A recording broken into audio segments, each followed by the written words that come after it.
Did Chinese researchers at the University of Michigan try to smuggle a biological weapon into the United States? Well, Sean Durns, a Washington, D.C. based foreign affairs analyst, joins us now. So, Sean, you've written extensively about China. What can you tell us about this wild story? Well, it does seem to be the case, and of course, the investigation is ongoing, but the suspects have been arrested.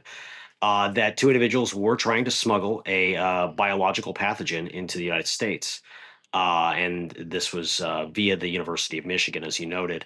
It's a very disturbing and troubling development. We take a look at what happened several years ago with COVID and with China. One can only imagine these sorts of things being weaponized by the Chinese government. So FBI Director Kash Patel told Fox News, quote, "This case is a sobering reminder that the Chinese Communist Party continues to deploy operatives and researchers to infiltrate our institutions and target our food supply, an act that could cripple our economy and endanger American lives." So, Sean, how serious of a threat is this? It's extremely serious, Raj. One thing that I think that many Americans might not be aware of is that during the Cold War, there were numerous Soviet spies that weren't unmasked until after the Soviet Union fell. Indeed, some of them were never unmasked. And this wasn't just in the United States, this was in Western Europe. If the Soviets were capable of doing this and having spies here, what were known as illegals even, who would stay here for decades undercover, and not just here in America, this is something that conceivably the Chinese Communist Party can and is doing as well. So what was the goal of this, to release this into the United States and to cause panic, to cause, disease and death? What were they trying to do? That's a great question, and I wouldn't want to speculate. But one thing that this really does highlight, as FBI Director Kash Patel noted, is the danger that China poses. China is the preponderant challenge that we face. It is our sole pacing challenge, which is to say China's capabilities are vastly greater than the Soviet Union's were. They dwarf Nazi Germany, they dwarf Imperial Japan, and numerous other American foes that we fought previously.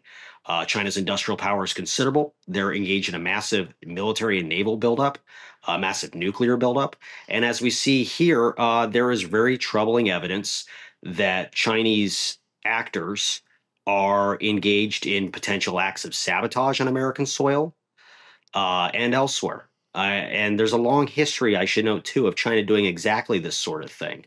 There was an analyst named Alex Josk, an Australian analyst, who wrote about this, wrote about Chinese spies and what is known as the United Front, which is basically how China weaponizes its intelligence. And it does so, they're very, very clever. So this is something, they infiltrate universities, they infiltrate corporations. They've been caught in the military, the United States military. So it's a real problem, Raj. So let me maybe take one step back from like the interview feeling and just have like a conversation with you, because I feel like a lot of people are like, okay, China, like everyone relax. They're not actually doing this. They're not infiltrating our college campuses. You guys are kind of overblowing this thing. But as someone who has spent a lot of time researching and writing about this, to my friend here who's watching, is this really happening? Is the Chinese Communist Party actively infiltrating all of these institutions? Yes. Yes, they are. In a short, brief answer, there has been longstanding Chinese presence, Chinese Communist Party presence at Western universities. In fact, this goes back decades. One of the really, arguably, the first spy master of the Chinese Communist Party got his start on French universities in the 1920s. So this would be 2+ decades before Chinese Communist Party came to power in China. So they actually have their origins at universities in the West. Namely, at that period of time, this was in France, later on in Hong Kong, which was then administered by the British, and ever since.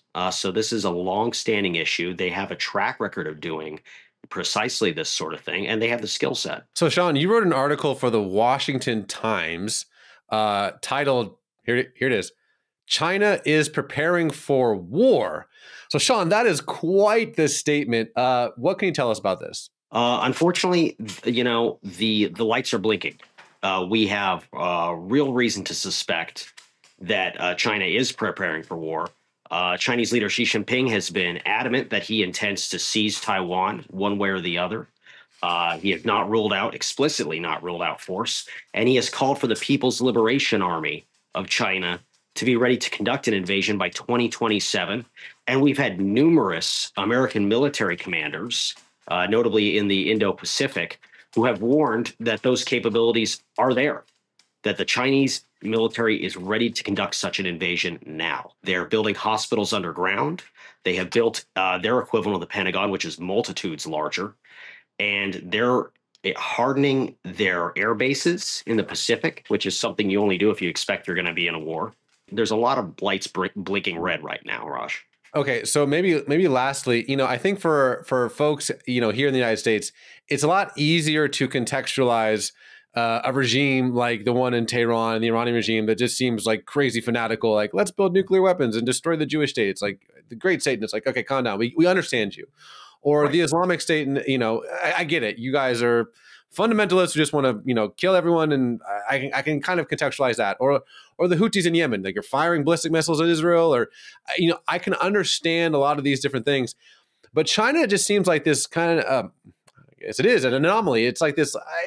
I almost don't want to believe that China is marching the world, I guess you could say, towards World War III. But in your estimation, how seriously should we be looking at China from an American standpoint? Extremely seriously. Extremely seriously. And fortunately, that's something that this administration is doing, I should note. There has been policymakers have been belated in waking up to the threat that China poses. And so is the press. It's not just, and it's been a bipartisan problem to recognize that China is rising, it's threatening, it's a malign actor, and that there's the potential for real conflict with a real peer challenger in the Indo-Pacific, and as you noted, potential for war. Unfortunately, we need to be frank about this so we can prevent just such an occurrence. But this administration has several people that they've nominated that are extremely capable. They've been very clear. You have Elbridge Colby, who's the Undersecretary of Defense for Policy. So he's one of the chief policy advisors to Secretary of Defense Hegseth.